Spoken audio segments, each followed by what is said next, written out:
Hello, welcome to this video on Dhammapada, chapter 6, the Pandita Vaggo, verse 10, that is verse 85 in the consecutive numbering. I will read it out to you without the text up on screen and then with. Appakate manusesu yejana paragamino attayam itarapaja tiramevanu.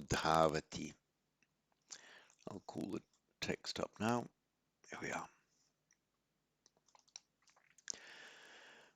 Appakate manusesu ye jana paragamino attayam itarapaja tirame vanudhavati.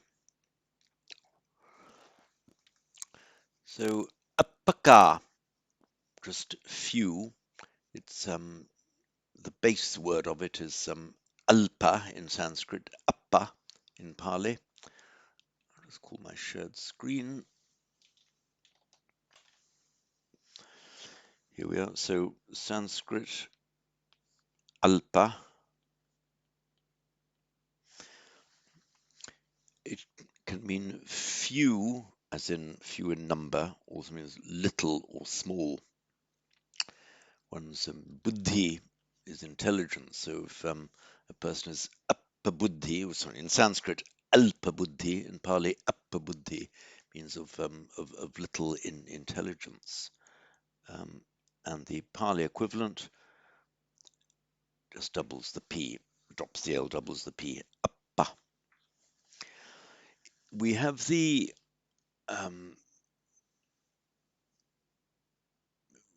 word appakicho in the Karaniya Metta Sutta, from the root kri, to do, and one of the future passive participle forms, meaning required to be done or a thing to be done, is kritya. So it sometimes means a chore or a task, to be done. So in Sanskrit, if a person is alpa kritya, means of few tasks, not being overburdened by too many things to do, and that is what becomes in Pali appakicca. And we have it in verse 2 of the Karaniya Metta Sutta. It's appakiccocha sallahukawutti. It can make a derivative adjective, put in Pali, appaka, with the same meaning, but here it's used mostly as a freestanding adjective. Appa and alpa on its own generally is found as a prefix to another word, whereas appaka tends more to be a freestanding adjective. So appakache just means few in number. So appaka te manusesu, appaka few, te they, manusesu, leaving out the verb to be. In English, we'd say few are they among men, among humans. Yejana paragamino, which people, that's the relative which, are literally far shore goers. So few are they among men, few are those people among men, or few are they among men who go to the far shore. This sentence could equally have been put the other way around, and in ordinary prose in Pali, you tend to put the relative clause first. So, ye jana paragamino, which people are the far shore goers, te appakamanusesu, they are few among men. But as so often happens, the normal word order can be displaced in Pali, especially in poetry in Pali. So, atayam itarapaja Tirameva anudhavati, which by Sandhi becomes Tirameva anudhavati. Ata, the iPad again. Ata, the normal literal meaning of ata is just here, and it's often used in a rhetorical sense or in a demonstrative sense. Here, in this point, like when you're explaining or arguing something on this point. But it can also mean, however, or by contrast, few are they among men who go to the far shore.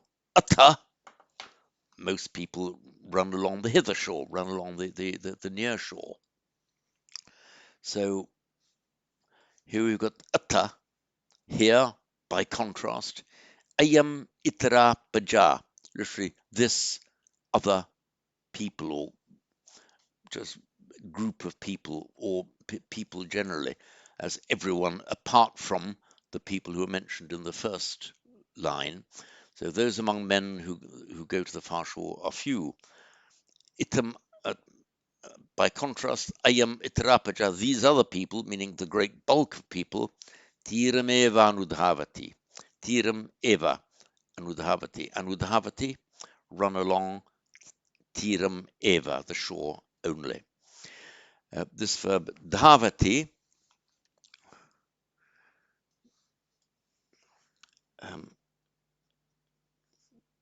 means to run. Root dhav, same in Sanskrit and Pali, dhavati. And with the prefix anu, here it's used in its most primitive sense of just along. So anudhavati, run along. Tiram anudhavati, runs along the shore. And by the addition of the emphatic eva, tiram eva anudhavati, anudhavati runs along tiram eva, the shore only. In other words, they don't cross. They're not paragamina. They are not crossers to the far side. They only, these other people only run along the bank, the shore. They don't cross. The word itara, it just means other. In fact, it's reflected in our English word other, and it's also, sorry, I'm writing on my iPad without showing you. Here we are. I forget where I stopped now. Dhavati and then itara. In the Greek, the prefix hetero, meaning other or opposite. So the itera, hetero, other are from that same origin. So itera paja, other people. The word paja is from the root jan, which sometimes loses its n. So, which is cognate, of course, with the the Latin and Greek root gen, in English it comes as gen, meaning being born, genesis, progeny, and so on.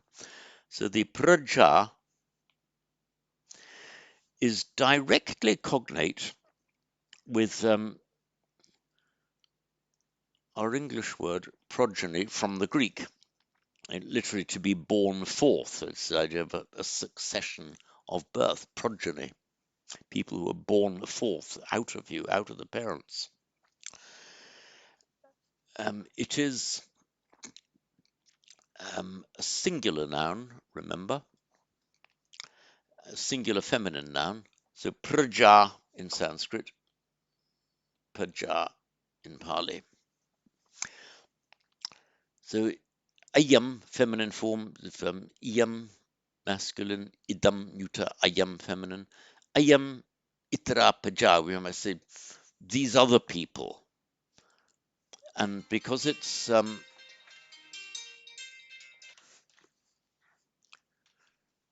sorry, I got distracted in the middle of that.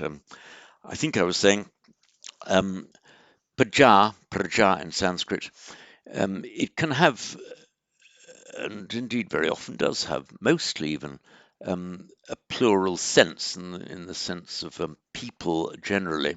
But remember, it's a singular noun. Therefore, though it may refer to a multiplicity of people, it's grammatically a singular noun, which is why it takes a singular verb, and that is itrapaja, the other people, and udhavati in the singular, run along. So I'll read this through once more. Pakate manussesu ye jana paragamino attayam itarapaja tiramevanudhavati. And that's it for verse 85.